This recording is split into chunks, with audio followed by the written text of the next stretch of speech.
ಗುರುಗಳಾಜ್ಞೆಯಂತೆ ಇವತ್ತಿನ ವ್ಯಾಖ್ಯಾನ ಗುರುಸ್ತುತಿ ಮತ್ತು ಪ್ರಾರ್ಥನಾ ಶ್ಲೋಕದೊಂದಿಗೆ ಪ್ರಾರಂಭ. ಸರ್ವರಿಗೂ ನಮಸ್ಕಾರಗಳು. ಗುರುವೇ ಸರ್ವಲೋಕಾನಾಂ ವಿಶಜೇ ಭವರೋಗಿಣಾಂ ನಿಧಯೇ ಸರ್ವವಿದ್ಯಾನಾಂ ಶ್ರೀ ದಕ್ಷಿಣಾಮೂರ್ತಯೇ ನಮಃ. ಸದಾಶಿವಸಮಾರಂಭಾಂ ಶ್ರೀಶಂಕರಾಚಾರ್ಯ ಮಧ್ಯಮಾಂ ಅಸ್ಮದಾಚಾರ್ಯಪರ್ಯಂತಾಂ ವಂದೇ ಗುರು ಪರಂಪರಾಂ. ಓಂ ನಮೋ ಭಗವತೆ ವಿರಾಜೇಶ್ವರಾಯ. ಓಂ ಶ್ರೀ ಗಣೇಶಾಯ ನಮಃ. ಓಂ ಶ್ರೀ ಮಹಾಸರಸ್ವತ್ಯೈ ನಮಃ. ವಸುದೇವಸುತಂ ದೇವಂ ಕಂಸಚಾಣೂರಮರ್ದನಂ ದೇವಕೀ ಪರಮಾನಂದಂ ಕೃಷ್ಣಂ ವಂದೇ ಜಗದ್ಗುರುಂ. ಮೂಕಂ ಕರೋತಿ ವಾಚಾಲಂ ಪಂಗುಂ ಲಂಘಯತೆ ಗಿರಿಂ ಯತ್ಕೃಪಾತಮಹಂ ವಂದೇ ಪರಮಾನಂದಮಾಧವಂ. ನಾರಾಯಣಂ ನಮಸ್ಕೃತ್ಯ ನರಂ ಚೈವ ನರೋತ್ತಮಂ ದೇವೀಂ ಸರಸ್ವತೀಂ ವ್ಯಾಸಂ ತತೋ ಜಯಮುದೀರಯೇತ್.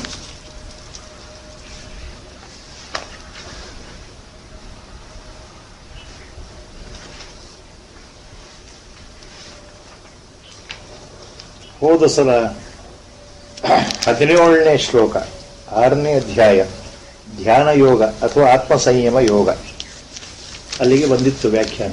ಮಹಾಪುರುಷರು ಏನು ಹೇಳಿದ್ದಾರೆ. So the commentary was stopped at the 17th shloka of the 6th chapter last time. As to recollect the last 5 shlokas from 10th shloka onwards, Lord has explicitly, as repeatedly said earlier, in a coded language, He has given out the importance, the method, nature of dhyana yoga or technique of meditation, importance of meditation, why it should be done, how it should be done, very specific instructions about meditation. ಧ್ಯಾನದ ಮಹತ್ವದ ಬಗ್ಗೆ ಎಲ್ಲವನ್ನು ಹೇಳಿದ ನಂತರ who is qualified, who is not qualified for the technique of meditation, ಯಾರಿಗೆ ಈ ಜಪಯೋಗ ಅಥವಾ ಧ್ಯಾನ ಯೋಗ ಸಿದ್ಧಿಸುತ್ತೆ, ಯಾರಿಗೆ ಸಿದ್ಧಿಸೋದಿಲ್ಲ ಅನ್ನೋದ್ರ ಬಗ್ಗೆ ಈ ಮುಂದಿನ 2 ಶ್ಲೋಕದಲ್ಲಿ ಮತ್ತೆ ವಿವರಣೆ ಕೊಟ್ಬಿಟ್ಟಿದ್ದಾನೆ ಭಗವಂತ. Now in the next these two shlokas, he has made it very clear that why the meditation doesn't become fructified in this birth itself. Why majority cannot think of meditation or dhyanam. Why it is not possible for majority of the people, even if they have the mind, they will not be able to sit through this yoga called dhyana yoga. These the importance that again he has mentioned in the next 2 shlokas. Natyashnatastu yogosti na jaikanta manashtatah na chati swapnashilasya jagruto naiva charjuna. So he has given a clear cut picture. ಯಾರು ಅತಿಯಾಗಿ ಎಲ್ಲವನ್ನೂ ಬಹಳ ಉಗ್ರವಾದ ಆಸೆಯಿಂದ ಎಲ್ಲವನ್ನು ಅತಿರೇಕದಿಂದ ಮಾಡ್ತಾ ಹೋಗ್ತಾರೋ, ಈ ಕ್ಷಣದಲ್ಲಿ ನಾನು ಸಾಧನೆ ಆಗಿಬಿಡಬೇಕು, ಈ ಕ್ಷಣದಲ್ಲಿ ನಾನು ಎಲ್ಲವನ್ನೂ ಸಾಧಿಸಬೇಕು, ಒಂದೇ ಕ್ಷಣದಲ್ಲಿ ಭಗವಂತನ ಅನುಗ್ರಹವನ್ನು ಸಂಪಾದಿಸಿಕೊಳ್ಬೇಕು ಅನ್ನೋ ಆತುರ ಬುದ್ಧಿ, ಅದು ಆತುರ ಬುದ್ಧಿಯಿಂದ ಎಲ್ಲವನ್ನು ಅತಿಯಾಗಿ ಮಾಡೋರಿಗೆ ಈ ಯೋಗ, ಈ ಧ್ಯಾನ ಯೋಗ, ಸಮಾಧಿ ಯೋಗ ಸಿದ್ಧಿಸೋದಿಲ್ಲಪ್ಪ. This is so such people are not qualified. Those who eat a lot all the time, their mind is towards eating, or those who compulsorily fast. They don't want to eat at all, thinking that they are going to earn God's grace very early by not eating. So, last time it was told, too much is too bad. That's what Lord is hinting. Moderation is required. The one who is always awake, trying to cut down the sleep, the one who always sleeps a more beyond the time limit, even for such people this is not meant. This meditation is not for them. That's what he made it very clear. Next, immediately what he said, as it was told last time, we had stopped at that ಯುಕ್ತಾಹಾರ ವಿಹಾರಸ್ಯ ಯುಕ್ತ ಚೇಷ್ಟಸ್ಯ ಕರ್ಮಸು ಯುಕ್ತ ಸ್ವಪ್ನಾವಬೋಧಸ್ಯ ಯೋಗೋ ಭವತಿ ದುಃಖ. This ಯೋಗ ದುಃಖ ಭವತಿ. It removes all your suffering and sorrow and grief in this life itself. For only such people who are well qualified, who are in their limits in all their activities, proper time should be given for enough sleep, enough rest to the physical body and the mind, and also proper recreation, proper exercise, proper action required, what is required, all in limitations for the body, both for the physical body and mental body. ಎಲ್ಲವನ್ನು ಯಾರು ಯುಕ್ತವಾಗಿ ಕಾಲಕಾಲಕ್ಕೆ ಸರಿಯಾಗಿ ಮಾಡ್ತಾರೋ, ಅತಿಯಾಗಿ ತಿನ್ನದೆ, ಅತಿಯಾಗಿ ಮಲಗದೆ, ಕಾಲಕಾಲಕ್ಕೆ ಸರಿಯಾದ ಆಹಾರವನ್ನ, ಕಾಲಕಾಲಕ್ಕೆ ಸರಿಯಾದ ಸಮಯದಲ್ಲಿ ಆಹಾರವನ್ನ, ದೇಹ ಪೋಷಣೆ ಮತ್ತು ದೇಹ ರಕ್ಷಣಾ ದೃಷ್ಟಿಯಿಂದ, ಶರೀರ ಪೋಷಣೆ ಶರೀರ ರಕ್ಷಣಾ ದೃಷ್ಟಿಯಿಂದ, ಶರೀರಕ್ಕೆ ಬೇಕಾಗತಕ್ಕಂತಹ ಬಲ ಸಂವರ್ಧನಾ ದೃಷ್ಟಿಯಿಂದ. ಯಾಕಂದ್ರೆ ಶರೀರ ಆರೋಗ್ಯವಂತ ಸ್ಥಿತಿಯಲ್ಲಿದ್ದರೆ ಧ್ಯಾನ ಮಾಡೋದು ಬಹಳ ಸುಲಭ.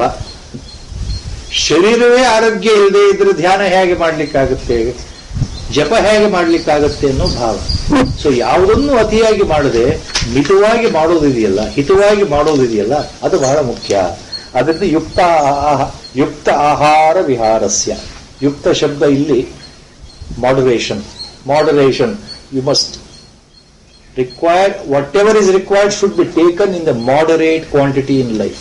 Whether it is exercise to the body, recreation of the mind, whether it is a food, proper amount of food, everything should be in the moderation. That is what he meant. Yukta chestasya karmasu. Even your activity should be well qualified, it should be within limits. Don't indulge in too much of activity. At the same time, don't be too lazy as if you are not doing any activity. ತುಂಬಾ ಆಲಸ್ಯಾಗದೆ ಯಾವ ಕರ್ಮವನ್ನೂ ನಾನು ಮಾಡುವುದಿಲ್ಲ, ಬರೀ ಧ್ಯಾನವನ್ನೇ ಮಾಡ್ತಾ ಇರ್ತೇನೆ ಅನ್ನೋದು ತಪ್ಪಾಗುತ್ತೆ. ನಿಮ್ಮ ಕರ್ತವ್ಯ ಕರ್ಮಗಳನ್ನ ಪಾಲನೆ ಮಾಡಿಕೊಂಡು ಜೀವನದಲ್ಲಿ ಮಾಡಬೇಕಾಗಿರೋ ಕರ್ಮಗಳನ್ನ ಸಂತೋಷವಾಗಿ ಮಾಡ್ತಾ ಇರಬೇಕು. ಅದು ಇಲ್ಲಿ ಭಗವಂತ ಹೇಳ್ತಾ ಇದ್ದಾನೆ. ನಾನು ಯಾವ ಕರ್ಮವನ್ನು ಮಾಡೋದೇ ಇಲ್ಲಪ್ಪ ಭಗವಂತ, ಕೇವಲ ನಿನ್ನ ಧ್ಯಾನದಲ್ಲಿ ಕೂತ್ಕೊಂಡು ಬಿಡ್ತೇನೆ ಅಂದ್ರೆ ಆಗೋದಿಲ್ಲ. ಯುಕ್ತ ಕರ್ಮಗಳನ್ನ, ಕರ್ತವ್ಯ ಕರ್ಮಗಳನ್ನ, our duties and responsibilities, they have to be performed. The rider, indirect rider for that is do all these things without your inner attachment to the duty what you are doing, to the action you are performing. ಅದು inner rider. That is a coded information. ಎಲ್ಲ ಕೆಲಸಗಳನ್ನ ಯುಕ್ತ ಕಾಲದಲ್ಲಿ ಮಾಡ್ತಾ ಹೋಗಪ್ಪ ಅರ್ಜುನ. ಆದರೆ ಒಳಗಡೆಯಿಂದ ಆಸೆಗಳನ್ನ ಬಿಟ್ಟು, ಒಳಗಡೆಯಿಂದ ಆ ಮಮಕಾರವನ್ನ ಬಿಟ್ಟು, ಮಮತ್ವವನ್ನ ಬಿಟ್ಟು, ಅಹಂಕಾರವನ್ನ ಬಿಟ್ಟು, ಆಸೆಗಳನ್ನ ವರ್ಜ್ಯ ಮಾಡಿ ನಿನ್ನ ಕೆಲಸವನ್ನ ಸಂತೋಷವಾಗಿ ಮಾಡೋದು. ಅದು ಯುಕ್ತಾಹಾರ ವಿಹಾರಸ್ಯ.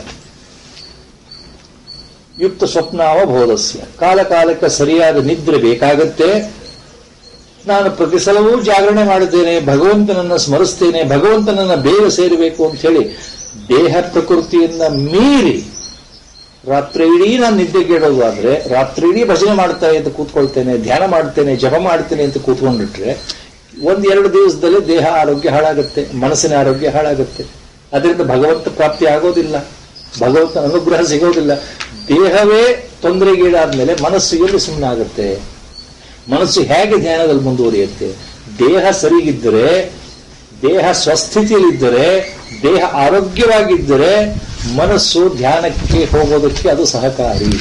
ನಮ್ಮ ದೇಹವೇ ಸರಿಗಿಲ್ಲದೆ ಇದ್ರೆ ಮನಸ್ಸಿನ ಸ್ಥಿತಿ ಅದಕ್ಕೆ ಅನುಗುಣವಾಗಿ ಆರೋಗ್ಯ ಕೆಟ್ಟಾಗ ಮನಸ್ಸಿನ ಆರೋಗ್ಯವು ಕೆಟ್ಟು ಅಂತ ಅರ್ಥ. ಮನಸ್ಸಿನ ಆರೋಗ್ಯ ಕೆಟ್ಟು ಅಂತಂದ್ರೆ ಧ್ಯಾನ ಹೇಗೆ ಮಾಡೋದು, ಜಪ ಹೇಗೆ ಮಾಡೋದು? ಅದು ಅದನ್ನೇ ಭಗವಂತ ಬಹಳ ಸ್ಪಷ್ಟವಾಗಿ has made it very very clear in this last shloka. ಯುಕ್ತ ಆಹಾರ ವಿಹಾರಸ್ಯ ಯುಕ್ತ ಚೇಷ್ಟಸ್ಯ ಕರ್ಮಸು ಯುಕ್ತ ಸ್ವಪ್ನಾವಬೋಧಸ್ಯ ಯೋಗೋ ಭವತಿ ದುಃಖ. ಯಾರು ಎಲ್ಲದರಲ್ಲೂ ಸರಿಯಾದ ರೀತಿಯಲ್ಲಿ ಮಿತವಾಗಿ ಹಿತವಾಗಿ ಕಾಲಕ್ಕೆ ತಕ್ಕ ಹಾಗೆ ತಮ್ಮ ಕರ್ತವ್ಯಗಳನ್ನು ಸಂತೋಷವಾಗಿ ಮಾಡ್ತಾ ಇರ್ತಾರೋ ಅಂಥವರಿಗೆ ಧ್ಯಾನ ಯೋಗ ಸಿದ್ಧಿ ಆಗೋದು ಬಹಳ ಬೇಗ. ಅಂದ್ರೆ such people are qualified and they improve very fast in this birth itself. ಈ ಜನ್ಮದಲ್ಲಿ ಅವರಿಗೆ ಸಮಾಧಿ ಪ್ರಾಪ್ತಿಯಾಗಬಹುದು, ಆ ಧ್ಯಾನ ಯೋಗದ ಸಿದ್ಧಿ ಆಗಬಹುದು ಅನ್ನೋ ಅರ್ಥ ಇದೆ. So he has made all these things very clear. ಇದನ್ನು ಸೂಚ್ಯವಾಗಿ the same thing, the same inner core point what lord has mentioned here. There should be moderation. Don't be too much conscious of your niyama, rituals, dharma shastra, all these things. Keep it aside. Do the duty correctly with an open mind. For the same core meaning, Bhagavan, Ramana Maharshi used to use one word, taking eating itself as an example. ನಮ್ಮ ಆಹಾರದ ಒಂದು ಉದಾಹರಣೆ ತಗೊಂಡು ಭಗವಾನರು ಒಂದು ಮಾತು ಹೇಳ್ತಾ ಇದ್ರು. ಯಾವಾಗಲೂ ಬಹಳ ಸುಂದರವಾಗಿ ಹೇಳ್ತಾ ಇದ್ರು, ಬಹಳ ಸಿಂಪಲ್ ಆಗಿ. How much to eat, how to eat, what to eat, ಈ ಪ್ರಶ್ನೆಗಳಿಗೆ he used only 3 phrases. ಋತು ಭುಕ್ you should be hita bhuk, and you should be mita bhuk. Sanskrit words. You should be Rutu Bhuk, Hita Bhuk and Mita Bhuk. That means according to the season, 12 months in a year, whatever nature has provided, the fruits and vegetables, accordingly you use it. Rutu means seasonal.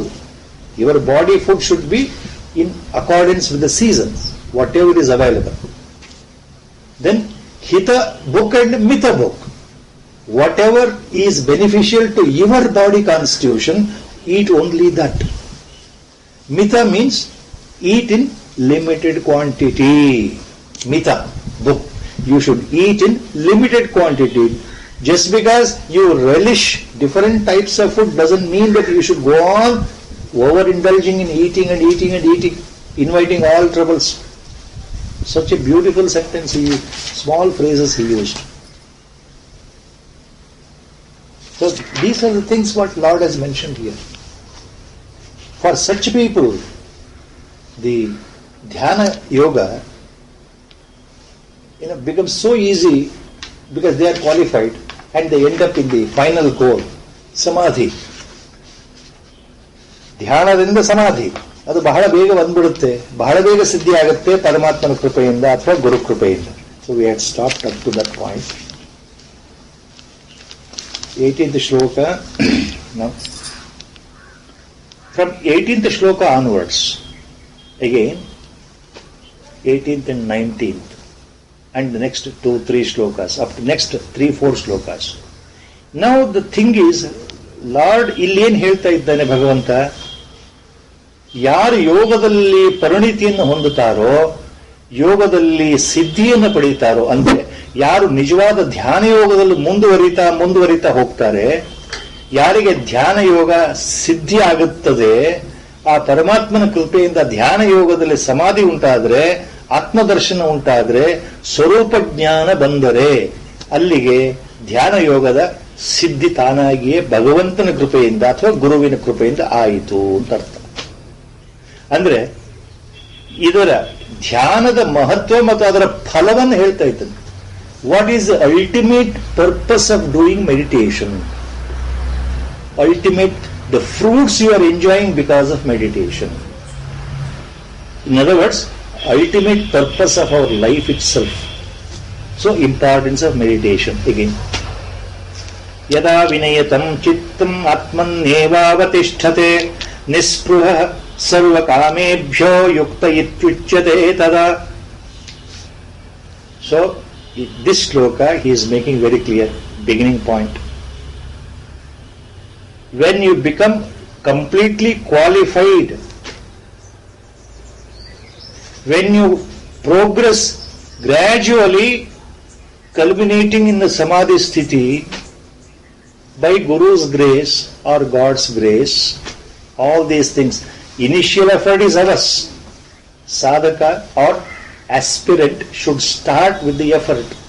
Later, with his full faith in Guru or God, the same effort becomes automatic. The same effort becomes effortless at a later stage.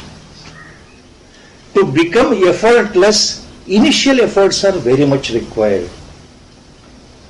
ಮುಂದೆ ಯಾವುದು ಕಷ್ಟ ಸಾಧ್ಯವಾಗಿತ್ತೋ ಅದು ತಾನಾಗಿಯೇ ಸಾಧ್ಯವಾಗಿಬಿಡುತ್ತೆ ಮುಂದುವರೆದಂತೆ ಧ್ಯಾನದ ಸ್ಥಿತಿನಲ್ಲಿ. ಮೊದಲು ನಮಗೆ ತುಂಬ ಕಷ್ಟ. ಇನ್ ದ ಬಿಗಿನಿಂಗ್ ಡೇಸ್ ಜಪ ಆರ್ ಧ್ಯಾನ, ಜಪಯೋಗ ಆರ್ ಧ್ಯಾನ ಯೋಗ, to sit itself is very difficult. Mind will refuse. All these things have been told earlier. So, with a chala, with a determination, we have to sit and do it. Because as it was told earlier, Lord has assured later, after telling all these things, the mind gets confused. ಕೇಳೋರಿಗೆ ಭಗವಂತ ಹೇಳ್ತಾ ಇರೋ ಎಲ್ಲಾ ಉಪದೇಶಗಳನ್ನ ಈ 6ನೇ ಅಧ್ಯಾಯದಲ್ಲಿ ಕೇಳಿಬಿಟ್ರೆ, ಅಯ್ಯೋ ಇದು ಯಾವುದು ನಮಗೆ ಮಾಡಲಿಕ್ಕೆ ಸಾಧ್ಯವಿಲ್ಲ, ಇದು ನಮ್ಮ ಕಡೆ ಆಗೋದೇ ಇಲ್ಲ.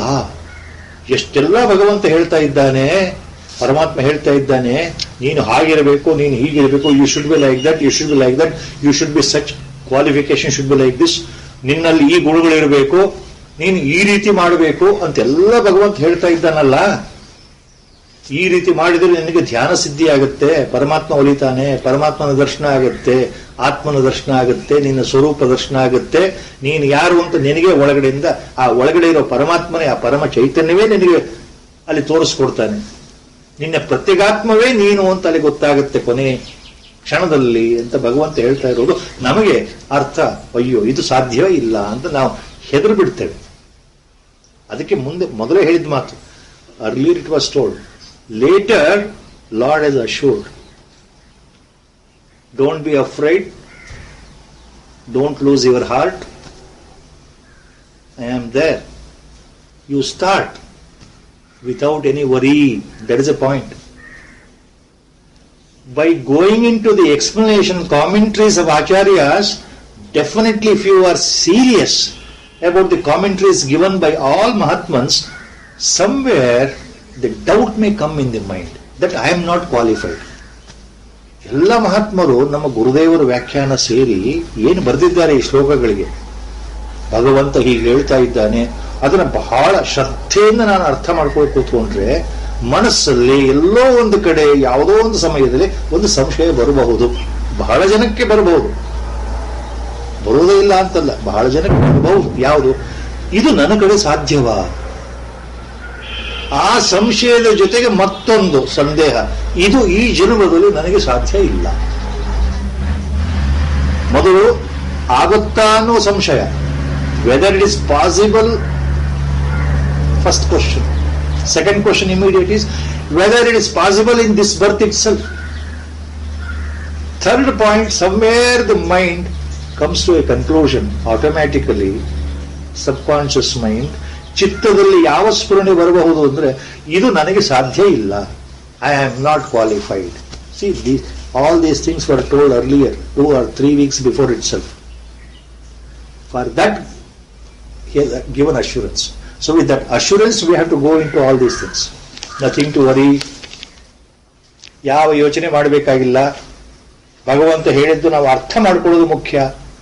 ಆತ ಹೇಳಿದ್ದೆಲ್ಲ ನನ್ನ ಜೀವನದಲ್ಲಿ ಈ ಕ್ಷಣದಲ್ಲಿ ನನಗೆ ಮಾಡಕ್ ಆಗ್ತಾ ಇಲ್ಲ ಅಂತ ಕೊರಗೋದು ಬೇಡ, ಸಂಕಟ ಪಡೋದು ಬೇಡ, ಸಂಶಯ ಪಡೋದು ಬೇಡ. ನನ್ನ ಕೆಲಸವನ್ನ ಶ್ರದ್ಧೆಯಿಂದ ನಾನು ಮಾಡಬೇಕು. ಭಗವಂತ ನನ್ನ ಮನಸ್ಸನ್ನು ನಿನಗೆ ಒಪ್ಪಿಸಿದ್ದೇನೆ ಗುರುಗಳೇ, ನಿಮ್ಮ ಪಾದಕ್ಕೆ ಅಂದ ಮೇಲೆ ನೀವು ನನ್ನ ಕೈ ಹಿಡಿದು ಮುಂದೆ ನಡೆಸೋದು ನಿಮ್ಮ ಜವಾಬ್ದಾರಿ ಅಂತ ಜವಾಬ್ದಾರಿನ ಗುರುವಿನ ಮೇಲೆ ಹಾಕಿಬಿಟ್ರೆ ತಲೆಭಾರ ಪೂರ್ತಿ ಹೊರಟೋಯ್ತು. So if you totally shift your focus of responsibility at the lotus feet of Guru itself, he will take care. We should have faith in that I have shifted the responsibility. I may not be qualified, I may not be able to do all these things what Lord says, what our Guru says in his Vakhyana also, Science of Bhagavad Gita, same thing he has mentioned, our Gurudev has said the same thing. So what best I can do? I am a meek person, I am a weak person. I am uncontrollable. My mind is uncontrollable. Lot of doubts, lot of worries, lot of suffering. So let me transfer with sincerity responsibility of taking me towards the end to Guru only. ಪರಮಾತ್ಮ ಅಂದ್ರೆ ಭಗವಂತ ಅಂದ್ರೆ ಗುರುವಿಗೆ ಒಪ್ಪಿಸಿಬಿಟ್ರೆ ಖಂಡಿತವಾಗ್ಲೂ ಮನಸ್ಸು ಶಾಂತವಾಗುತ್ತೆ. That is a hint. ಗುರುದೇವರು ಇದನ್ನೇ ಹೇಳ್ತಾ ಇದ್ರು, ಬಹಳ ಸಲ ಹೇಳಿದ್ದಾರೆ, ಎಲ್ಲ ಮಹಾತ್ಮರು ಹೇಳಿದ್ದಾರೆ. ಗುರುವಿನಲ್ಲಿ ನೀವು ನಂಬಿಕೆ ಶ್ರದ್ಧೆ ಇಟ್ಟರೆ ನೀವು ಇನ್ನೇನು ಮಾಡಬೇಕಾಗಿಲ್ಲ. ಗುರು ಎಲ್ಲವನ್ನೂ ನಿಮ್ಮ ಒಳಗಿಂದ ಮಾಡಿಸ್ತಾನೆ, ಆತನೇ ಮಾಡಿಸ್ತಾನೆ. He himself will see that you do accordingly, if not today itself, if not tomorrow itself, one day in our lifetime, before you give up the body. ಸಾವು ಬರೋದರ ಮೊದಲೇನೆ, ಮರಣ ಬರೋ ಮೊದಲೇನೆ ನಮ್ಮ ಕೈಯಿಂದ ಈ ಮನಸ್ಸನ್ನ ಹದಕ್ಕೆ ತರೋದು ಹೇಗೆ ಅಂತ ಗುರು ಒಳಗಡೆಯಿಂದ ದಾರಿ ತೋರಿಸೋದು ನಿಶ್ಚಿತ. Remember all these things. ಸಂತೋಷವಾಗಿರೋದು ಧ್ಯಾನಕ್ಕೆ ಬಹಳ ಸಹಕಾರಿ. Worryless mind is very important.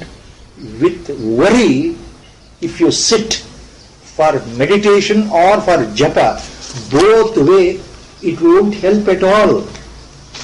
At least when I have to sit for meditation or japa, mind should never worry for anything in life. Other times are there to worry. Okay, let it worry. Let the problems come. At least at the time of meditation, let me be clear in my conscience. Let me be clear in my mental approach. Gurudeva, please help me. Let me remain in the worryless state. This should be my prarthana. ನನ್ನ ಪ್ರಾರ್ಥನೆ ಗುರುಗಳಿಗೆ, ಪರಮಾತ್ಮನಿಗೆ ಇದು ಅನವರ್ತವಾಗಿರಬೇಕು ಮನಸ್ಸಿನಲ್ಲಿ. ಇದಿದ್ದಾಗ ಮಾತ್ರ ಏನಾಗುತ್ತೆ, ಈ ಶ್ಲೋಕಗಳ ಅರ್ಥ ಸರಿಯಾಗಿ ಅರ್ಥ ಆಗುತ್ತೆ. ಯಾವುದಕ್ಕೂ ಚಿಂತೆ ಆಗೋದಿಲ್ಲ. ಅಯ್ಯೋ ಇದು ನಾನು ಮಾಡೋಕ್ಕಾಗ್ತಾ ಇಲ್ವಲ್ಲ ಅನ್ನೋ ಚಿಂತೆ ಬರಬಾರದು, ಬರೋದಿಲ್ಲ. Please try. In case you have got worries, at least at the time of meditation or japa, no worry should be there in life. Once it can happen, same feeling will remain later also throughout the day, 24 hours in a day, internally. See the coded point, all Mahatmas say. What you appear outside, your behavior, any spiritual aspirant should remember this.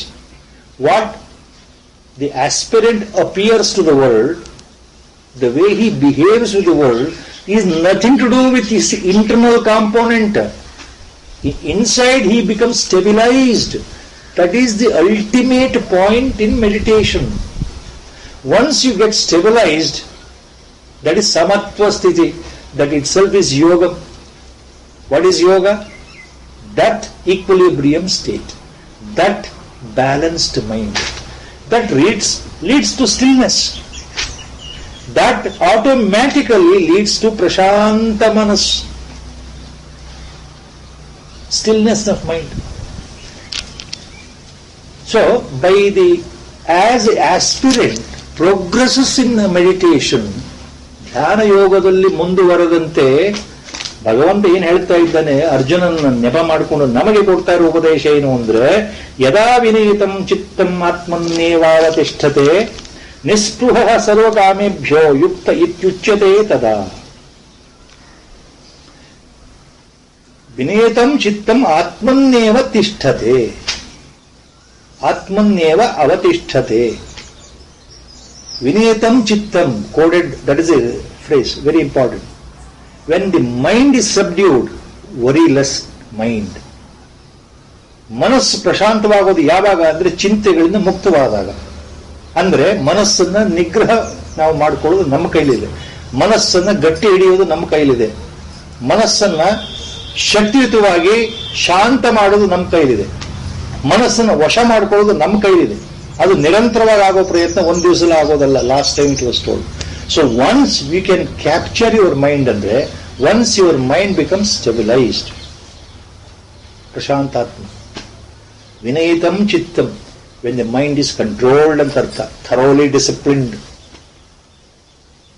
chittam atmanneva avatisthate, then automatically the ಚಿತ್ತಂ again, that means ಅಂತಃಕರಣ, ಮನಸ್ಸು, ಬುದ್ಧಿ ಆತ್ಮನಿ ಏವ ತಿಷ್ಠತೆ. ಅವತಿಷ್ಠತೆ ಆತ್ಮನಿ ಏವ, ಆತ್ಮನಲ್ಲಿಯೇ ಮನಸ್ಸು ಮುಳುಗುತ್ತೆ. ಆತ್ಮನಿ means your own inner self, ಪ್ರತ್ಯೇಗಾತ್ಮ ಆರ್ ಲಾರ್ಡ್, ಭಗವಂತ ಆರ್ ಸದ್ಗುರು ಇನ್ಸೈಟ್. ಯಾವ ಶಬ್ದವನ್ನು ಹೇಳಿದ್ರು ಅದೇ ಅರ್ಥ. ನಮ್ಮ ಒಳಗಡೆ ಇರತಕ್ಕಂತಹ ಪರಮಾತ್ಮ ಸ್ವರೂಪಿ, ಸದ್ಗುರು ಸ್ವರೂಪಿ ಪ್ರತ್ಯೇಗಾತ್ಮನಲ್ಲಿಯೇ ಮನಸ್ಸು ಗಾಢವಾಗಿ ಮುಳುಗುತ್ತೆ. ಮನಸ್ಸು ಕೈವಶವಾದಾಗ ತಾನಾಗಿಯೇ ಮನಸ್ಸು ಭಗವಂತನಲ್ಲಿ ಹೋಗುತ್ತೆ. ಅದು ಧ್ಯಾನದ ಫಲ. ಆ ಸಮಯದಲ್ಲಿ ಏನಾಗುತ್ತೆ, ಸಚ ಯೋಗಿ ಬಿಕಮ್ಸ್ ನಿಸ್ಪೃಹ, desireless. He doesn't expect anything from anybody. ಇಂಟರ್ನಲ್ಲಿ ಆಸೆಗಳಿದೆಯಲ್ಲ ಜೀವನದಲ್ಲಿ, ಅದು ಬೇಕು ಇದು ಬೇಕು ಅನ್ನೋ ಆಸೆಗಳು, ಕಾಮನೆಗಳು, ಬಯಕೆಗಳು, all aspirations, all feelings, all types of desires that I have to achieve this, I must get that, I must get this, automatically they will go away. He becomes a desireless. See, he becomes free of desires automatically. ಅದು ನಿಸ್ಪೃಹ. ಆಸೆಗಳಿಂದ ಮುಕ್ತನಾಗ್ಬಿಡ್ತಾನೆ ಯೋಗಿ. ಎದರಿಂದ ಸರ್ವಕಾಮೇಭ್ಯೋ ಮುಕ್ತ, ಎಲ್ಲ ರೀತಿಯ ಆಸೆಗಳಿಂದ ಆತ ಮುಕ್ತನಾಗ್ತಾನೆ. ನಿಸ್ಪೃಹ ಅಂತಂದ್ರೆ ಎಲ್ಲ ಆಸೆಗಳಿಂದ ಬಿಡುಗಡೆ, ಒಂದು ಶುದ್ಧನಾಗಿ ಬಿಡ್ತಾನೆ ಅನ್ನೋ ಅರ್ಥ. ಅದಕ್ಕೆ ಎರಡು ವಿಶೇಷ. ನಿಸ್ಪೃಹ ಅಂದ್ರೂ ಅದೇ ಅರ್ಥ, ಸರ್ವಕಾಮೇಭ್ಯೋ ನಿಸ್ಪೃಹ ಅಂದ್ರೂ ಅದೇ ಅರ್ಥ. ಎಲ್ಲ ರೀತಿಯ ಕಾಮಗಳಿಂದ ಬಿಡುಗಡೆ ಹೊಂದಿಬಿಡ್ತಾನೆ. ಅಂಥವನು ನಿಜವಾದ Yogi. He is real qualified ಧ್ಯಾನ ಯೋಗಿ. ಸಚ ಪರ್ಸನ್, ಸಚ ಯೋಗಿ ತದಾ ಇತಿ ಯುಕ್ತ ಇತಿ ಉಚ್ಯತೆ, ಯುಕ್ತ ಇತ್ಯುಚ್ಯತೆ ತದಾ. At that moment he is referred as highly qualified, blessed soul, Krutakrutya. That means Lord ಇಲ್ಲಿ ಏನು ಹೇಳ್ತಾ ಇದ್ದಾನೆ, ಧ್ಯಾನ ಯೋಗದ ಸಿದ್ಧಿ, ಅದರ ಮಹತ್ವ, ಅದರ ಫಲ ಏನು? What is that ultimately you get by constant meditation? You become fearless, you become desireless, you become unattached ultimately by God's grace, by Guru's grace. And your mind is under your control by God's grace.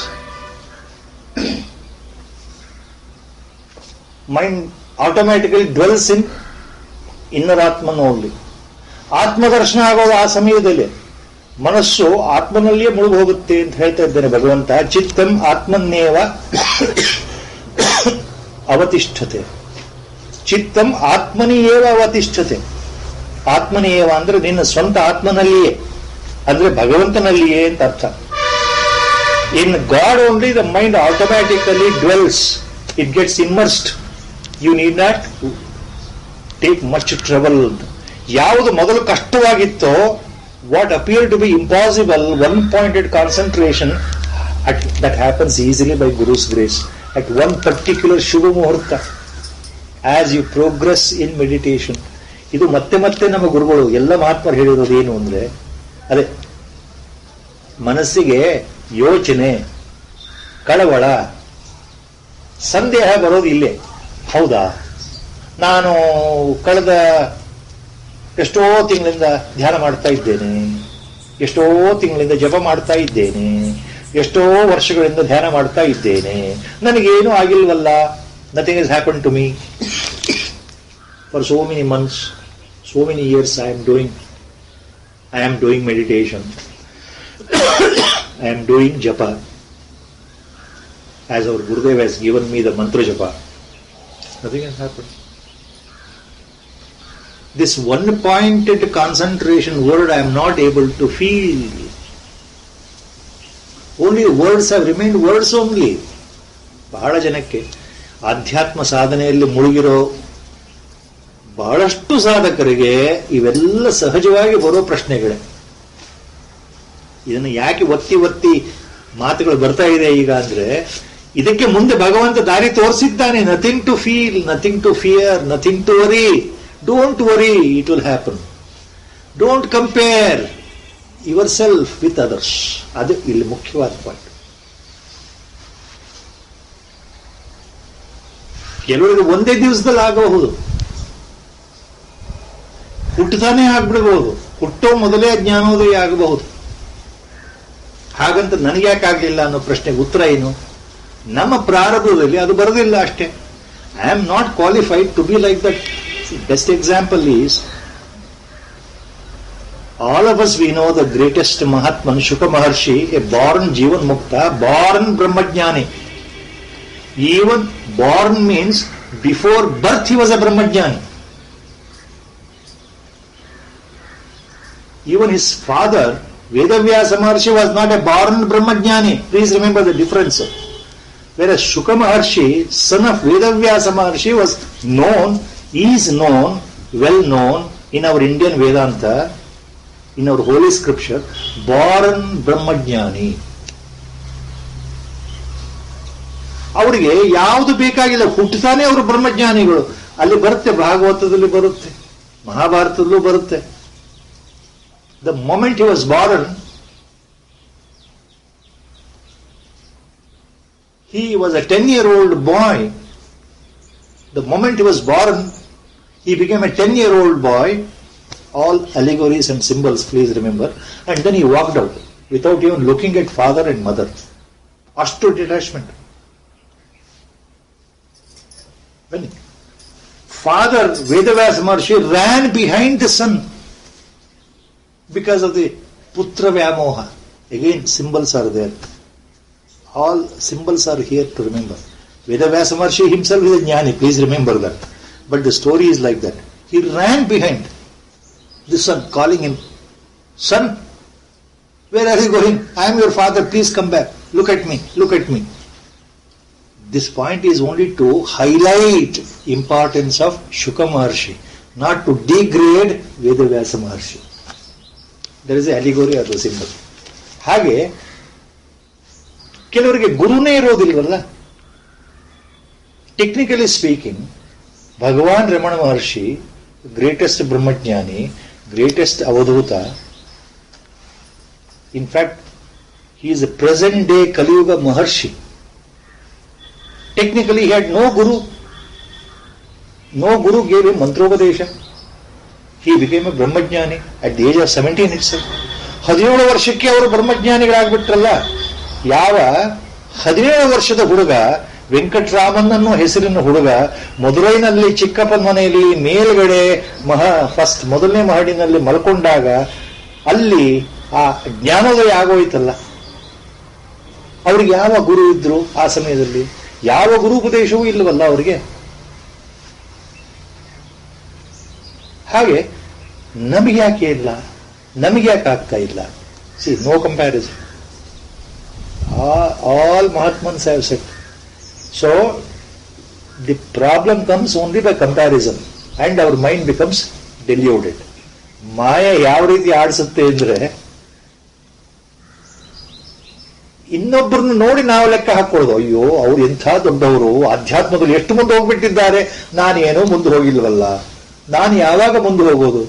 ಈ comparison, ಈ ಹೋಲಿಕೆಯಿಂದ ನಮ್ಗೇನಾಗ್ತಾ ಇದೆ? ಮನಸ್ಸು ಶಾಂತವಾಗೋದಿಲ್ಲ, ಪ್ರಶಾಂತವಾಗೋದಿಲ್ಲ, ಧ್ಯಾನ ಸಿದ್ಧಿ ಆಗೋದಿಲ್ಲ.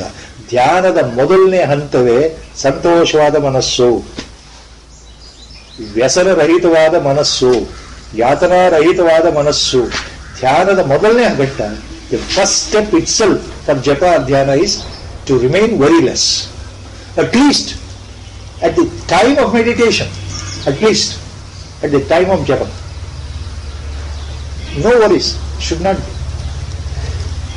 Thoughts will come when you sit for japa or dhyana, adu bere, but mind should not be worried. With sincerity I should sit. That is, all these points are there. And ultimately the mind dwells in Atmani, avashishyate, dwells in your own self. That's what Lord has. Chittam Atmani avatishthate. The culmination of meditation results in samadhi. That results in your swarupa darshana. That results in jnana sprouting from inside. So Lord next, very simple. This is not difficult. Next shloka. All have given the same commentary. Lord himself has taken example of a burning wick. a burning candle, burning lamp. Such a beautiful example in Bhagavad Gita, Lord himself has given for we people to understand. A burning candle, a light, a wick, a lamp, when you light the flame, if there is slight breeze or a wind in the room, what happens? It flickers. Flickers. Waves. Wavering is there. But if there is no wind blowing, there is no wind movement, there is no breeze at all in the room or in the hall or whatever place, nirvata sthiti. When there is no movement of wind, the flame which is burning, the wick which is burning with a flame, it remains steady. No wavering, no flickering. ಗಾಳಿ ಬೀಸದೆ ಇದ್ದಾಗ ದೇವರ ಮುಂದೆ ಹಚ್ಚಿರತಕ್ಕಂಥ ದೀಪದ ಕುಡಿ ಇದೆಯಲ್ಲ, ಆ ಜ್ವಾಲೆ ಪ್ರಶಾಂತವಾಗಿ ಒಲುಗಾಡದೆ ಸ್ಥಿರವಾಗಿ ನಿಂತಿರುತ್ತೆ. ಸ್ವಲ್ಪ ಗಾಳಿ ಬೀಸಿದ್ರು ಸಹ ಆ ಜ್ವಾಲೆ ಏನಿದೆಯಲ್ಲ ಅಲುಗಾಡ್ತಾ ಇರುತ್ತೆ. So our Gurudev has given a wonderful example, a commentary on this. So Lord has taken that example. Next shloka. Yatha deepo nivatastho nengate sopama smruta. Smruta sa upama smruta. Yogino yata chittasya yunjato yogamatmanah. Yogino yata chittasya yoginah. Atmanah yogam yunjatah. Yogino yata chittasya yunjato yogamatmanah. The way the flickering flame of a candle disturbed by the breeze, the wind, as soon as the breeze stops, that flickering also stops. Similarly, the mind of a yogi, a dhyana yogi, a sadhaka, his mind also, which was earlier flickering, wavering because of thoughts, desires, wavering, it gradually becomes stand still. That is the example. Our Gurudev has beautifully given a Vyakhyan on this. He compares the breeze which blows to the breeze of passion and desires. ಆಸೆಗಳು, ಬಯಕೆಗಳು ಅನ್ನೋ ಆ ಗಾಳಿ ಜೋರಾಗಿ ಬೀಸಿದಾಗ ಆ ಜ್ಞಾನ ಎಂತಕ್ಕಂತಹ ದೀಪದ ಕುಡಿ ಅಲುಗಾಡುತ್ತೆ, ಹೊಯ್ದಾಡುತ್ತೆ, ಕೊನೆಗೆ ಆರೇ ಹೋಗ್ಬಿಡ್ಬೋದು ಅಂತ. When the wind of passion and desires breezes past, that flame of jnana starts flickering. Mind doesn't stay. Jnana will not sprout, and even the flame may be put off. That's a beautiful way he explains it. ಯಾವಾಗ ಮನಸ್ಸಿನಲ್ಲಿ ಆಸೆಗಳು ತಾನಾಗಿ ಕಡಿಮೆ ಆಯಿತು, when the desireless state ಬಂತು, ಅದೇ ಹಿಂದಿನ ಶ್ಲೋಕದ ಅರ್ಥ, ವಿನಯಿತಂ ಚಿತ್ತಂ, when the mind is under control, when my desires are under my control ಅಂತ ಅರ್ಥ. ನನ್ನ ಬಯಕೆಗಳು, ಆಸೆಗಳನ್ನ ನನ್ನ ಹಿಡಿತದಲ್ಲಿ ಇಟ್ಕೊಂಡಿದ್ದೇನೆ ಅನ್ನೋ ಧೈರ್ಯ, ನನ್ನ ಮೇಲೆ ಅವು ಸವಾರಿ ಮಾಡ್ತಾ ಇಲ್ಲ, ನನ್ನ ಕೈವಶವಾಗಿದೆ ಅನ್ನೋ ಧೈರ್ಯ, ವಿನಯಿತಂ ಚಿತ್ತಂ. ಅವಾಗ ಏನಾಯಿತು, the flame will not flicker. ಯಥಾ ದೀಪೋ ನಿವಾತಸ್ಥೋ ನ ಇಂಗತೆ ಸ ಉಪಮಾ ಸ್ಮೃತ ನೇಂಗತೆ ಸೋಪಮಾ ಸ್ಮೃತ ಯೋಗಿನೋ ಯತ ಚಿತ್ತಸ್ಯ ಯುಂಜತೋ ಯೋಗಮಾತ್ಮನಃ. So this is the difficult stage again. This is the culmination, very difficult stage to reach. This unwavering, non-flickering flame andre one-pointed concentration of the mind. ಇದು ಯಾವಾಗ ಸಾಧ್ಯ? ಬಹಳ ಕಷ್ಟ ಸಾಧ್ಯ, ವೆರಿ ಡಿಫಿಕಲ್ಟ್. ಈ ಶಬ್ದಗಳು ಅರ್ಥ ಆಗೋದಿಲ್ಲ ನಮಗೆ. ಈ ಒಂದು ಎಕ್ಸಾಂಪಲ್, ಈ ದೃಷ್ಟಾಂತ ಕೇಳಿದಾಗ ಬಹಳ ಸುಲಭ. ಹೌದು, ಗಾಳಿ ಬಂದು ಬೀಸಿದಾಗ ನಾವು ಒಂದು ದೀಪ ಹಚ್ಚಿಟ್ರೆ, ಒಂದು ಕ್ಯಾಂಡಲ್ ಹಚ್ಚಿಟ್ರೆ, ಮನೇಲಿ ನೀಲಾಂಜನ ಒಂದು ಬತ್ತಿ ಹಚ್ಚಿಟ್ರೆ ಜೋರಾಗಿ ಗಾಳಿ ಬೀಸ್ತು ಅಂದ್ರೆ ಆರೋಗುತ್ತೆ, ಹೊಯ್ದಾಡುತ್ತೆ. ಅದು ನಾವು ನೋಡಿದ್ದೀವಿ. The example easy to understand, but superimposing the example to myself only during meditation, that is difficult. ನಮಗೆ ಉದಾಹರಣೆ ಅರ್ಥ ಆಗಿತ್ತು, ಆದ್ರೆ ನನ್ನ ಜೀವನದಲ್ಲಿ ಇದನ್ನ ಅಳವಡಿಸ್ಕೊಳ್ಳೋದು ಹೇಗೆ ಅನ್ನೋದು ಗೊತ್ತಾಗಲ್ಲ. Because mind is always wavering. ಧ್ಯಾನಕ್ಕೆ ಅಂತ ಕೂಡೋಣ ಅಂತ ಮನಸ್ಸಿದೆ, ಜಪ ಮಾಡಬೇಕು ಅಂತ ಮನಸ್ಸಿದೆ, mind is wavering, mind is going hither and thither, ಎಲ್ಲೆಲ್ಲೋ ಹೋಗ್ತಾ ಇದೆ ಮನಸ್ಸು.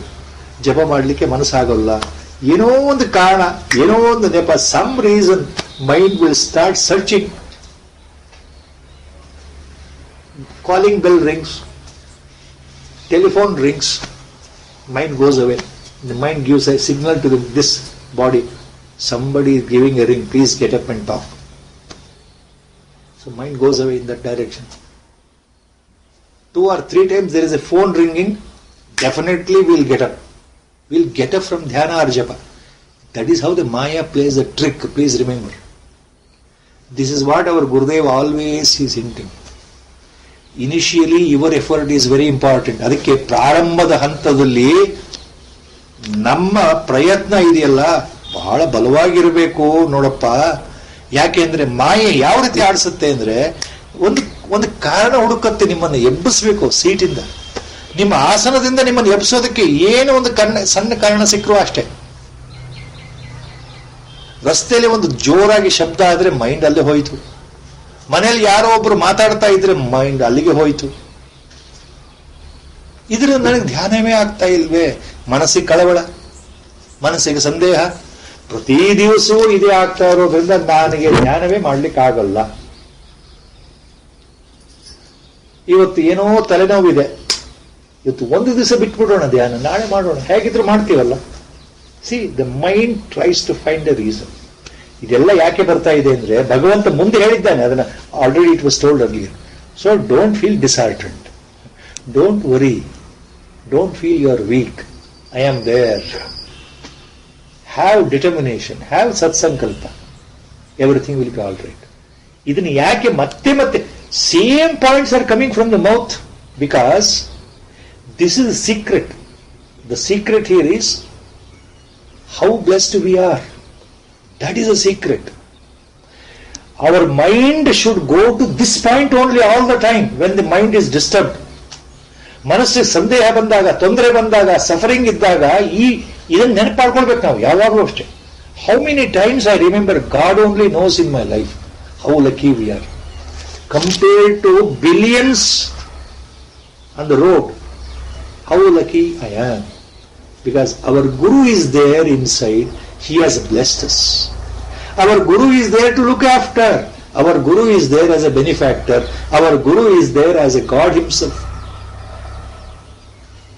He is there omnipotent. He is there omnipresent. He is there in my house also. He is here in Arnsoni also. He is there in my heart also. He always looks upon. He looks upon my own welfare, spiritual welfare. He is interested only in that. He is not interested in anything else. So how lucky I am. Let me shift the responsibility to Gurudev. All my responsibility, let me. Gurudeva, I may not be able to do dhyana. I may not be able to do japa. You only help me. See, this is called earnest, through the heart, surrender. Our Gurudev was very fond of the word surrender. The real surrender comes from your inner heart, the core, from your own self.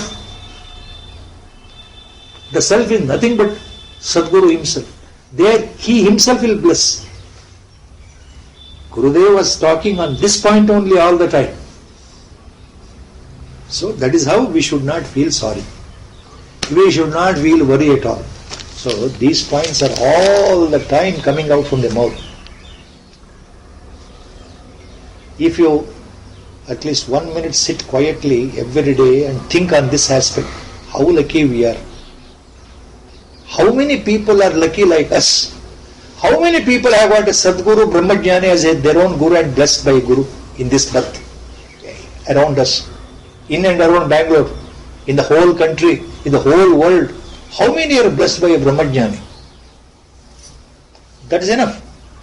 That thought will kindle Atmasthairya inside. Yes, I am really blessed by God himself in the form of our Gurudev. So ಯಥಾ ದೀಪೋ ನಿಮಾತಸ್ಥೋ ನೇಂಗತೆ ಸೋಪಮಾ ಸ್ಮೃತ ಯೋಗಿನೋ ಯತಚಿತ್ತಸ್ಯ ಯುಂಜತೋ ಯೋಗಮಾತ್ಮನಃ. So when the wind of passion and desires, even if they blow, as the flame flickers, in the absence of that wind of passion and desire, the flame steadily remains. That is the example given for a yogi's mind. This is the example what Lord himself has given. Next, same. Yatra uparamate chittam niruddham yoga sevaya yatra chaivatmanatmanam pashyan atmani tushyati. Yatro paramate chittam niruddham yoga sevaya. The first charana is very interesting, very important. Yatro paramate chittam niruddham yoga sevaya yatra chaivatmanatmanam pashyan atmani tushyati. Now Lord says, Yatra uparamate chittam niruddham yoga sevaya. Yoga sevaya. Andre, by practicing this yoga of meditation, yoga sevaya, by practicing continuously this meditation or japa, this dhyana yoga, yoga sevaya, niruddham chittam uparamate. The chittam, the mind, antakarana becomes subdued under your control gradually. As the dhyana progresses, meditation progresses, your mind gets gradually, slowly subdued. ನಿಧಾನವಾಗಿ ಉಪರಮತೆ ಕೈವಶವಾಗತ್ತೆ. ಯಾವುದು? ಚಿತ್ತಂ, ಅಂತಃಕರಣ, ಮನಸ್ಸು. ಈ ಅಹಂಕಾರಯುಕ್ತವಾದ ಮನಸ್ಸಿದೆಯಲ್ಲ, ಚಿತ್ತಯುಕ್ತವಾದ ಮನಸ್ಸಿದೆಯಲ್ಲ, ಚಿತ್ತ ಅಂದ್ರೆ ಇಲ್ಲಿ ಅದೇ ಅರ್ಥ, ಮನಸ್ಸು ಅಂದ್ರೆ ಅದೇ ಅರ್ಥ. ನಿರುದ್ಧವಾಗತ್ತೆ ಅಂದ್ರೆ ಶಾಂತವಾಗುತ್ತೆ. So it becomes a still mind without thoughts. ಚಿತ್ತಂ ನಿರುದ್ಧಂ, thoughtlessness. A mind without any thoughts, thoughtless state. ಅಂದ್ರೆ ಯೋಚನೆಗಳಿಂದ ಬಿಡುಗಡೆ ಹೊಂದ್ಬಿಡುತ್ತೆ ಮನಸ್ಸು. ಯಾಕಂದ್ರೆ ನಾವು ಧ್ಯಾನಕ್ಕೆ ಕೂತ್ಕೊಂಡ್ರೆ ನಮ್ಮ ಅನುಭವ ಏನಿದೆ ಹೇಳಿ? Every one of us we know, the moment we sit for japa or dhyana, mind starts thinking, so many thoughts will come, so many yochane, so many alochanas will come, so many waves of thoughts will come, one after another. Normally when you are awake, morning to evening, thoughts will be less. But when you sit for meditation or japa, thoughts will increase. Howda? Ellar anubhava, all sadhakas, our Gurudev has mentioned in his book so clearly, all aspirants. Anthadu niruddham state, thoughtlessness, a state where no thoughts. This cannot be explained. This cannot be understood. Please remember. ಈ ನಿರುದ್ಧಂ ಚಿತ್ತಂ ಅನ್ನೋ ಸ್ಥಿತಿ ಇದೆಯಲ್ಲ, ಎಲ್ಲ ರೀತಿ ಯೋಚನೆಗಳು ಶಾಂತವಾಗಿ ನಿಂತು ಹೋಗುವಂತ ಸ್ಥಿತಿ ಇದೆಯಲ್ಲ, ಇದನ್ನ ಹೇಳಲಿಕ್ಕೆ ಬರೋಲ್ಲ. ಹೇಳಿದ್ರು ಕೇಳೋರಿಗೆ ಅರ್ಥ ಆಗಲ್ಲ. ನಮ್ಮ ಗುರುಗಳು ಹೇಳಿದ್ದೆ ಮಾತು. ಈ thoughtless condition cannot be explained. Nor even if a Brahmajnani explains, nor the person sitting in front of him can understand what is this. Why? Because you have to experience yourself. ಅದು ಸ್ವಂತ ಅನುಭವಕ್ಕೆ ಬರೋ ತನಕ, ಅಪರೋಕ್ಷವಾಗಿ ಅನುಭವಕ್ಕೆ ಬರೋ ತನಕ, ಪ್ರತ್ಯಕ್ಷವಾಗಿ ನಮ್ಮ ಸ್ವಂತ ಅನುಭವಕ್ಕೆ ಬರೋ ತನಕ, till directly you experience it, this state can never be understood. That is called direct experience. ನೇರವಾದ ಅನುಭವ ಅದು ಯಾವಾಗ ಆಗುತ್ತೆ? ಆ ಜ್ಞಾನೋತ್ಪತ್ತಿಯ ಸಮಯದಲ್ಲಿ ಆಗುತ್ತೆ. ಆ ಅನುಭವ ಬಂತು ಅಂದ್ರೆ ಅದೇ ಸಮಾಧಿ ಸ್ಥಿತಿ. ಅದು ಬಂತು ಅಂತಂದ್ರೆ ಜ್ಞಾನೋತ್ಪತ್ತಿ ಆಯಿತು ಅಂತ. ಮನಸ್ಸು ಪ್ರಶಾಂತವಾಯಿತು, ನಿರುದ್ಧ ಸ್ಥಿತಿಗೆ ಹೋಯಿತು ಅಂತ. ನಿರುದ್ಧ ಅಂದ್ರೆ ಎಲ್ಲ ರೀತಿಯ ಮನೋವ್ಯಾಪಾರಗಳಿಂದ ಅಥವಾ ಮನೋವೃತ್ತಿಗಳಿಂದ ಬಿಡುಗಡೆ. Complete cessation of all thoughts in the mind. Total cessation of thoughts in the mind. Difficult to explain, difficult to understand. This is how our Gurudev used to say. ಇದು ಹೇಳಿದ್ರೆ ಅರ್ಥ ಆಗಲ್ಲಪ್ಪ, ಇದು ಅನುಭವಕ್ಕೆ ಬಂದ್ರೆ ಮಾತ್ರ ಅರ್ಥ ಆಗುತ್ತೆ ಅಂತ. ಆದ್ರೆ ನಾವು ತಿಳ್ಕೊಳ್ಬೇಕು, ಸರಿಯಾಗಿ ಅರ್ಥ ಮಾಡ್ಕೊಳ್ಬೇಕು. ಇದು ಎಲ್ಲಿಂದ ಆಗತ್ತೆ ಅಂದ್ರೆ ಬೈ ಕಾನ್ಸ್ಟೆಂಟ್ ಯೋಗ ಸೇವೆಯ. ನಾವು ನಿರಂತರ ಅಭ್ಯಾಸ ಮಾಡ್ತಾ ಧ್ಯಾನದಲ್ಲೇ ಮನಸ್ಸನ್ನು ತೊಡಗಿಸ್ತಾ ಹೋದ್ರೆ ಯಾವುದೇ ಶಂಕೆ ಇಲ್ಲದೆ ಸಂತೋಷವಾಗಿ ಭಗವಂತನಲ್ಲಿ, ಗುರುವಿನಲ್ಲಿ ಭಕ್ತಿ ಇಟ್ಟು ಶ್ರದ್ಧೆಯಿಂದ ಶರಣಾಗತರಾಗಿ ನಮ್ಮ ಕರ್ತವ್ಯವನ್ನು ಸಂತೋಷವಾಗಿ ಮಾಡೋದು. ಒಂದು ದಿವಸ ಅಲ್ಲ, ಒಂದು ತಿಂಗಳಲ್ಲ, ಒಂದು ವರ್ಷ ಅಲ್ಲ, 10 ವರ್ಷ ಅಲ್ಲ, ದೇಹದಲ್ಲಿ ಕೊನೆ ಉಸಿರು ಇರೋ ತನಕ, till the last breath is there, let me meditate. Even when the next birth is there, let me do the same thing. ಈ ಭಾವ ಗಟ್ಟಿಯಾಗಬೇಕು. So, that is the point here, importance of meditation. No comparison, no question of comparing yourself with other aspirants.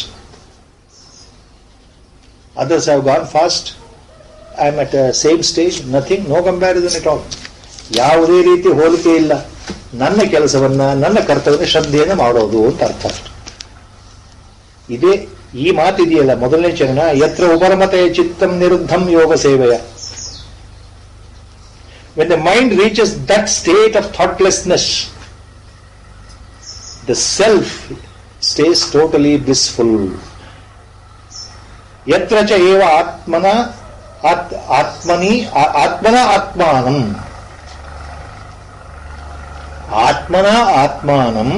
ಪಶ್ಯನ್.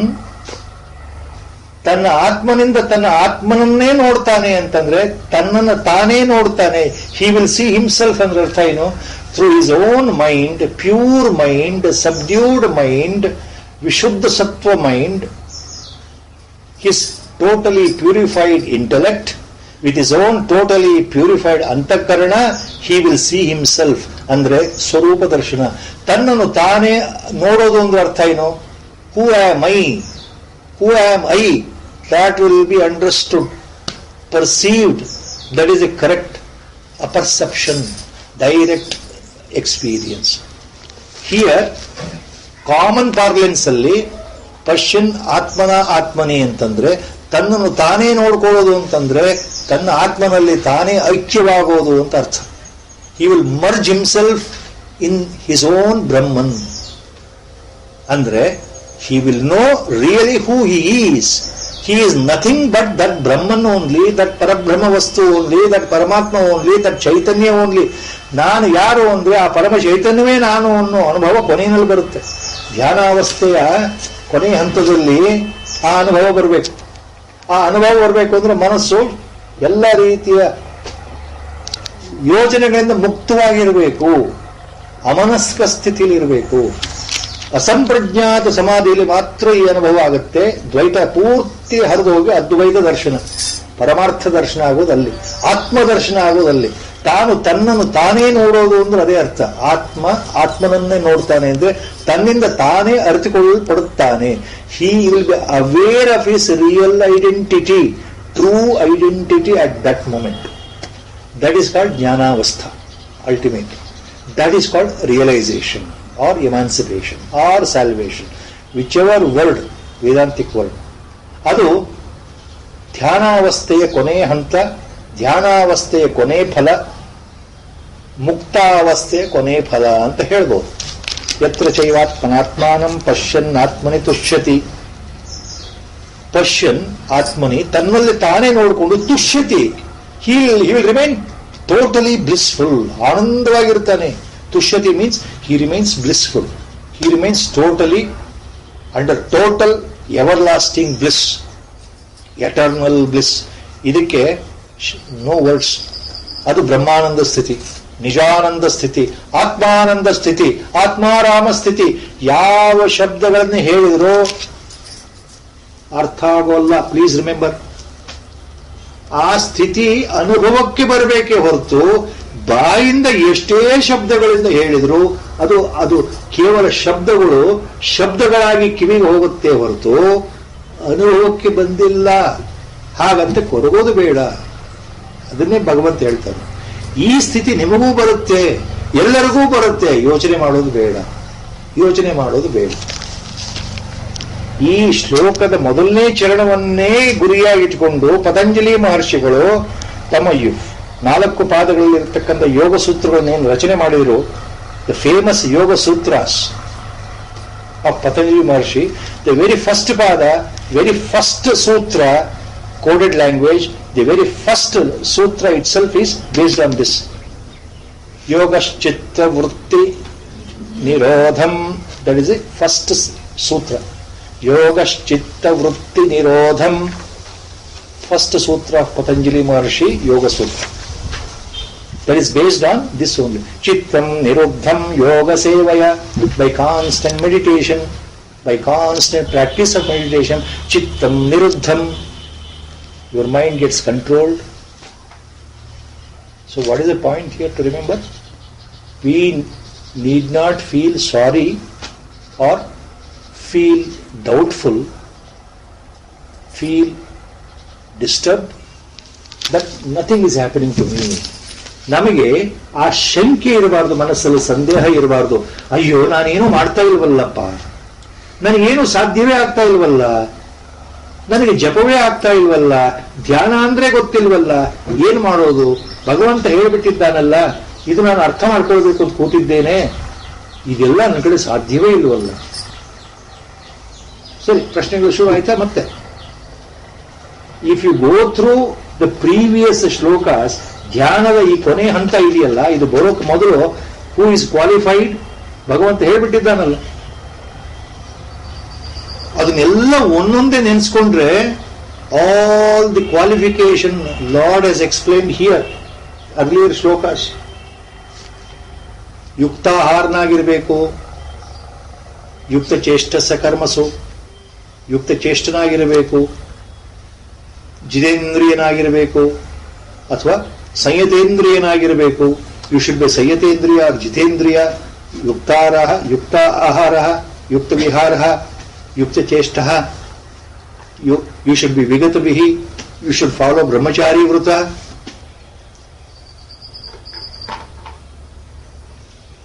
You should be ಪ್ರಶಾಂತಾತ್ಮ, you should be ಮಚ್ಚಿತ್ತ, you should be ಮತ್ಪರಃ. ನೀನು ನನ್ನಲ್ಲೇ ಮನಸ್ಸಿಡಬೇಕು, ನನ್ನನ್ನೇ ಧ್ಯಾನ ಮಾಡಬೇಕು, ನಿರ್ಭಯನಾಗಿರಬೇಕು. ಎಲ್ಲ ಕ್ವಾಲಿಫಿಕೇಶನ್ ನನ್ನ ಹತ್ರ ಇಲ್ವಲ್ಲ ಅಂತ ಮನಸ್ಸು ಗಡಿಬಿಡಿ ಆಗೋದು ಬಹಳ very very common. All these things are not possible. Earlier he said all these things. ನಿಸ್ಪೃಹ, ವಿನಯದ ಚಿತ್ತಂ, ಯಾವುದೂ ಇಲ್ವಲ್ಲ ನನಗೆ. ಯೋಚನೆ ಮಾಡೋದು ಬೇಡ. ಮುಂದೆ ಇದು ಯಾಕೆ ಮುಂದೆ ಭಗವಂತ ಆಶ್ವಾಸನೆ ಕೊಟ್ಟಿದ್ದಾನೆ ಇದೇ ಅಧ್ಯಾಯದಲ್ಲಿ. Last time it was told, he has assured, don't be under any such illusion that you are incapable. No, you are capable. When Lord has assured, please remember now, when he says you are capable, look at our good fortune. This is exactly every time I think in my lifetime. Every time I think on this, I only think on this. How lucky we are. Lord has given assurance. Plus, our Gurudev is there to look after. Our Gurudev is there to, he has already held our hand spiritually. He is already there to lift us spiritually. Already there. And he has openly said before he left the body, with clear-cut terms he said, I want no more devotees. Existing devotees are mine. No more. Existing devotees are mine.